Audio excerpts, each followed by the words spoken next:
কিছু ঘাস হয়েছে, ঘাসগুলোকে তুলে দিচ্ছি।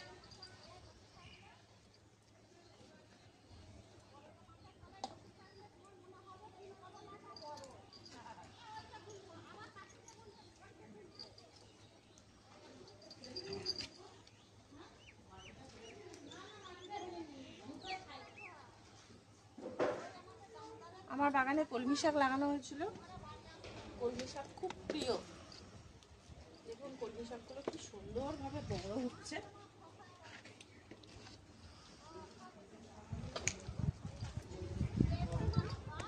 এখানে ফেলবো এগুলো তুলে তুলে।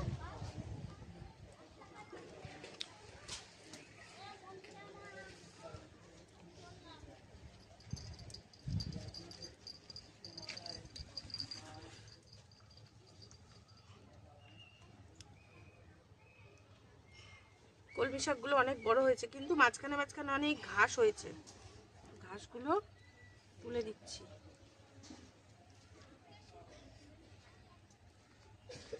আচ্ছা, ওই জন্যই কলমি শাকের মধ্যে ঘাস থাকে, ওই জন্য বাজার থেকে যখন নিয়ে আসি তখন কলমি শাকে ঘাস থাকে, বাছতে হয়।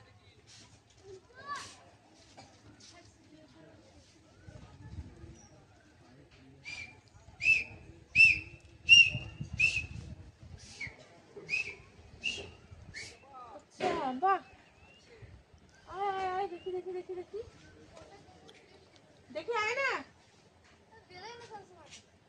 সিটি মাছ দেখি। এটা হলো আমাদের রূপাদির ছেলে। দেখর দেখর এখন দিচ্ছি, মাঝে মাঝে করে ওদিকে তাকি কর, এখানটায় আমার কাছে হচ্ছে না কেমন করে।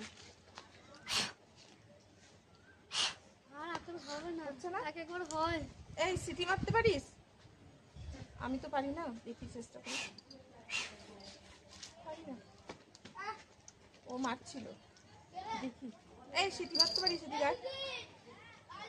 কেউ পারে না বলছে। এখানে পাশের জমিতে চাষ হয়, শাক টাক চাষ হয়, সেখানে যাচ্ছি।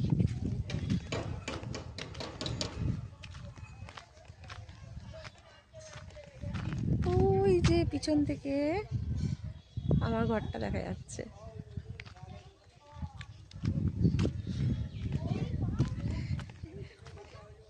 এই যে রং খেলছিলাম, তার মধ্যে এক দিদি শাক তুলছে, শাক তোলা হয়ে গেছে, সেখানেই যাচ্ছি আমরা, চলুন।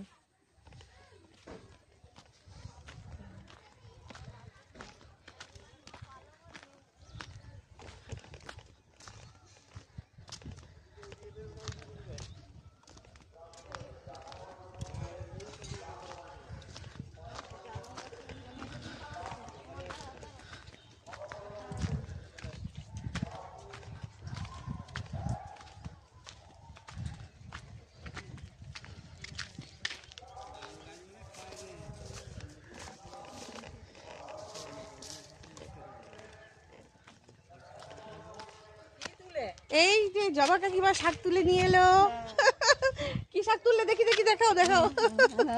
এই দেখো কি সুন্দর টাটকা শাক তুলে নিয়ে এসছে জবা কাকিমা। আরো কিছু নিচ্ছে, আরো কিছু নিচ্ছে জ্বালানির জন্য না।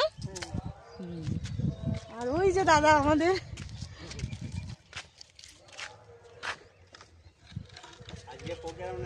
না ওই জন্যই তো আপনাদের সঙ্গে সময়টা কাটাতে এসেছি। আমাদের আর সময় দেওয়ার ইয়ে কোথায়, কাজ নেই ব্যস্ত। এটা কি লাগানো হয়েছে? লাউ তো, লাউ পুরো জমিটায় লাউ লাগানো হয়েছে।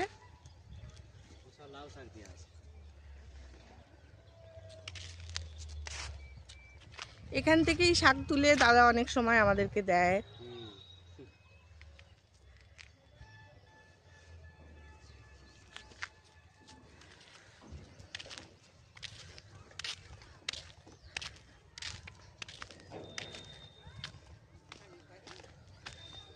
ধরবো?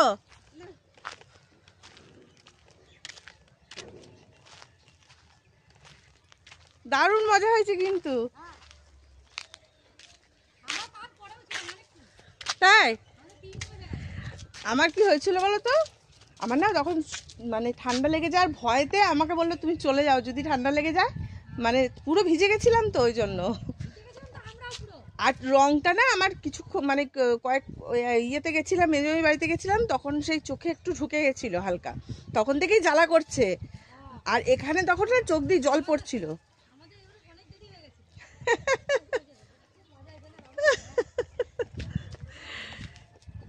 এখানে আমরা রং খেলছিলাম, ওই যে নাচানাচি করছিলাম।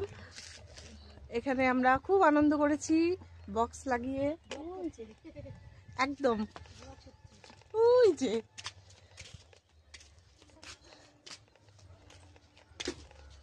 আজকে ছাড়বো ওটা রঙের ভিডিওটা। আমাদের ছবিটাও তো ছেড়েছে, দেখেছো? আরে সঙ্গে সঙ্গে চলে আসবে আমাদের ব্লক হচ্ছে।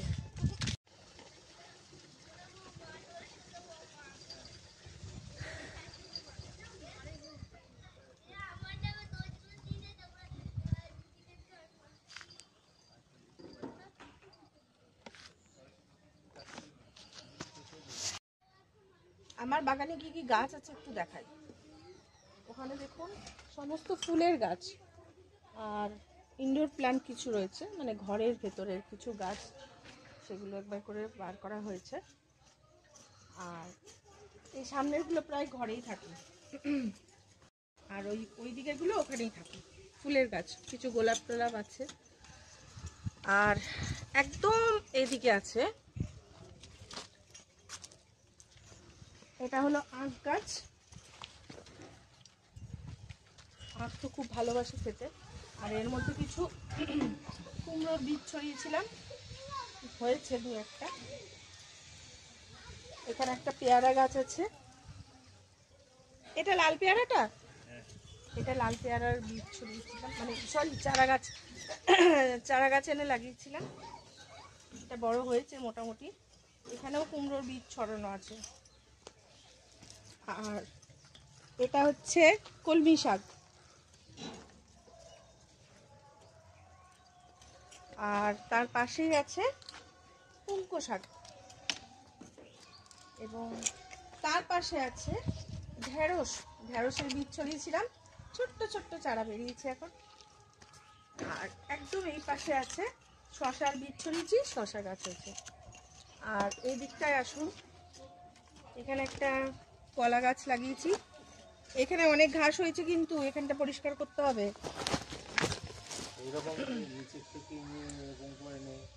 এখানে তুলসী গাছ আছে একটা, আর এটা একটা আম গাছ।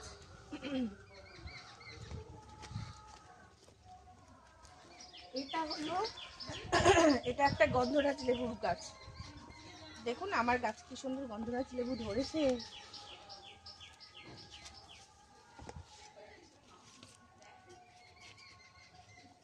আর এখানে আম গাছ আছে, এটা 12 মাসের আম গাছ। জানি না হবে কি না 12 মাস আম পাবো কিনা জানি না। আর এরই মধ্যে কুমড়োর বীজ বোধহয় এর মধ্যে পড়ে গেছিল, মানে সার দিত তো সেই খোলা সার মধ্যে হয়তো কুমড়োর বীজ ছিল, সেখান থেকেই হয়েছে এটা কুমড়ো গাছটা। আর এখানে একটা 10টা পাবলিক জবা গাছ আছে। আর এটা সবেদা গাছ, ওটা একটা লেবু গাছ। আর এই যে মাঝে যে গাছটা দেখছেন, এটা হলো লঙ্কা গাছ। লঙ্কা গাছটা চারা এনে আমার কর্তা লাগিয়েছিল। যখন লঙ্কাগুলো প্রথম হচ্ছে আমি তখনই বললাম লঙ্কাগুলো ঝাল হবে না। লঙ্কাগুলো সত্যি একদম ঝাল নেই, এক ফোঁটা ঝাল নেই।